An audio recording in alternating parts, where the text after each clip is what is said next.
حضرت جابر ابن عبداللہ انصاری جناب فاطمہ زہرا سلام اللہ علیہا سے روایت کرتے ہیں کہ بی بی سیدہ فاطمہ زہرا سلام اللہ علیہا نے فرمایا، ایک مرتبہ میں گھر میں بیٹھی تھی، اللہ کے محبوب حضرت محمد مصطفیٰ صلی اللہ علیہ وآلہ وسلم گھر میں داخل ہوئے اور کہا، اے میری پیاری بیٹی، اللہ کی تم پہ سلامتی ہو۔ میں بھی قریب آ کے بابا سے عرض کرنے لگی، اے میرے بابا، آپ پر بھی سلامتی ہو۔ میرے بابا نے کہا، فاطمہ، مجھے میرے جسم میں درد محسوس ہو رہا ہے۔ تو میں نے کہا، بابا، اللہ آپ کو ہر درد سے محفوظ رکھے۔ میرے بابا نے کہا، فاطمہ، اپنی چادر لاؤ، میں تھوڑی دیر تمہارے گھر میں آرام کرنا چاہتا ہوں۔ بس اللہ کے محبوب حضرت محمد مصطفیٰ صلی اللہ علیہ وآلہ وسلم اس چادر کے نیچے آرام فرما رہے تھے۔ میں نے دیکھا بابا کے چہرے سے نور آیا ہے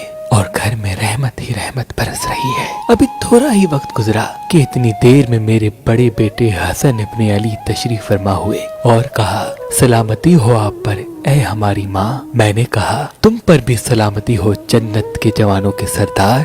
حسن نے کہا، ماں، مجھے گھر میں میرے نانا کی خوشبو آ رہی ہے۔ میں نے کہا، ہاں حسن، تمہارے نانا چادر کے نیچے آرام فرما رہے ہیں۔ حسن قریب گئے، نانا جان سلام۔ میرے بابا نے کہا، اے میرے پیارے نوازے، تم پر بھی سلام۔ حسن نے کہا، نانا، کیا میں آپ کے ساتھ چادر میں آ سکتا ہوں؟ میرے بابا محمد صلی اللہ علیہ وآلہ وسلم نے کہا، ہاں حسن، تم چادر میں آ جاؤ۔ بس میرا بیٹا حسن اور میرے بابا آرام فرما ہی رہے تھے کہ میرے بیٹے حسین آ گئے۔ آ کر ہی کہا، اے میری پیاری ماں، آپ پر اللہ کی سلامتی ہو۔ میں نے کہا، اے میرے حسین، میری آنکھوں کے نور، تم پر بھی اللہ کی سلامتی ہو۔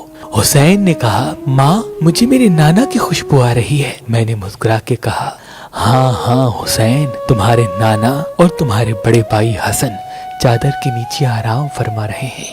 حسین دوڑتے ہوئے گئے اور کہا، نانا، کیا مجھے اجازت ہے میں چادر میں آ جاؤں؟ تو میرے بابا نے کہا، ہاں حسین، تم آ جاؤ۔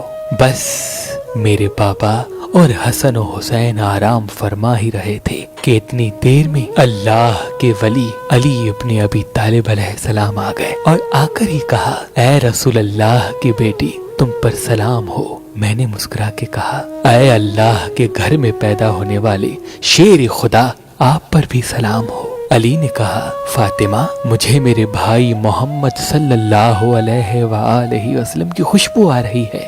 میں نے کہا، ہاں حسنین کے بابا، اللہ کے رسول میرے بابا اور آپ کے فرزند چادر کے نیچے آرام فرما رہے ہیں۔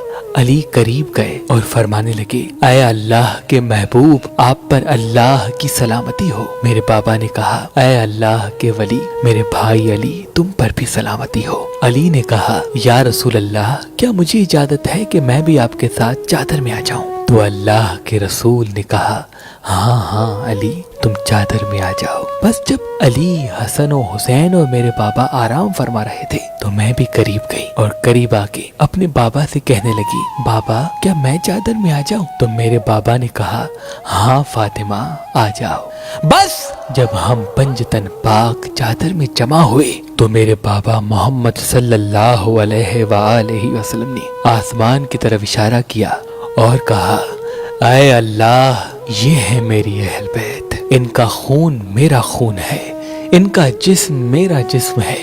جنہوں نے ان کو تکلیف دی انہوں نے مجھے تکلیف دی، جنہوں نے ان کو ستایا اس نے مجھ محمد کو ستایا۔ جو ان کے دوست ہیں اے اللہ، وہ میرے دوست ہیں، کیونکہ یہ مجھ سے ہیں اور میں ان سے ہوں۔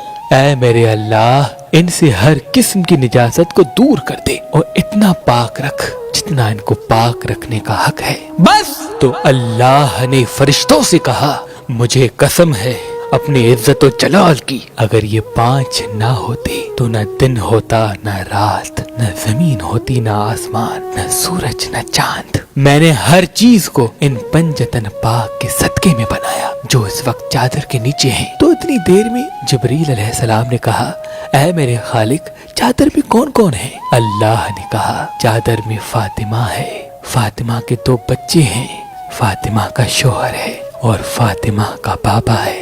جبریل نے کہا اے میرے مالک مجھے بھی اجازت دے پنجتن پاک کے ساتھ چادر میں چلا جاؤں۔ اللہ سے اجازت لے کے جبریل جب ہمارے گھر آیا اور بابا سے کہنے لگا یا رسول اللہ اللہ کی سلامتی ہو آپ پر، میرے بابا نے کہا جبریل امین تم پر بھی سلام ہو۔ جبریل نے کہا اللہ فرماتے ہیں کہ میں زمین و آسمان کو نہ بناتا، چاند و سورج کو نہ بناتا اگر یہ پنجتن پاک نہ ہوتے۔ یا رسول اللہ مجھے بھی اجازت دیں کہ میں بھی آپ کے ساتھ چادر میں آ جاؤں۔ تو میرے بابا نے کہا جبریل آ جاؤ۔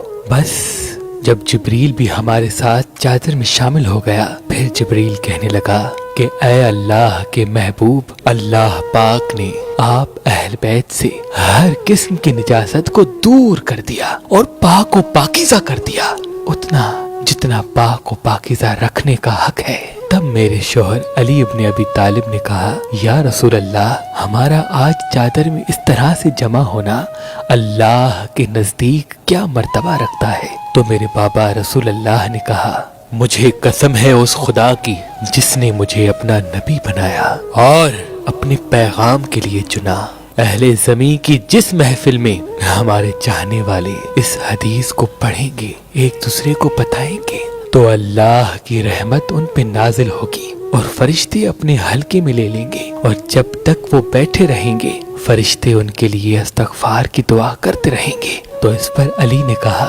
یا رسول اللہ خدا کی قسم ہم کامیاب ہو گئے اور ہمارے چاہنے والے بھی کامیاب ہو گئے۔ پھر میرے بابا نے کہا یا علی مجھے قسم ہے اس خدا کی جس نے مجھے رسول بنایا، اہل زمین کی جس محفل میں میری اس حدیث کو بیان کیا جائے گا ان میں جو پریشان حال ہوگا اللہ ان کی پریشانی کو ختم کر دے گا، جو بے اولاد ہوگا اللہ انہیں اولاد صالح عطا کرے گا، جو بیمار ہوگا اللہ انہیں شفا عطا کرے گا، جو حاجت جو رکھے گا اللہ اپنی دربار میں قبول و مقبول فرمائے گا۔ تو علی نے کہا یا رسول اللہ نے ہمیں کامیاب کر دیا اور ہمارے چاہنے والوں کو خوش نصیبی سے نواز دیا، خوش نصیبی سے نواز دیا۔ اگر آپ شادی کرنا چاہتے ہیں لیکن آپ کو اچھا رشتہ نہیں ملتا تو آج ہی مہربان شادی دفتر کے نمبر پہ کال کریں۔ اللہ کے کرم سے ہمارے پاس پاکستان سے باہر اور پاکستان میں بھی مختلف مسلک اور مذہب کے رشتے موجود ہیں۔ اگر ہمارا نمبر آپ کو مصروف ملتا ہے تو آپ ہماری ویب سائٹ meherbanali.com یا ہماری اپلیکیشن جو گوگل پلے اسٹور اور آئی فون ایپ اسٹور پہ موجود ہے ان سے بھی اپنے لیے ایک اچھا رشتہ حاصل کر سکتے ہیں۔ مہربان شادی دفتر، مہربان شادی دفتر، مہربان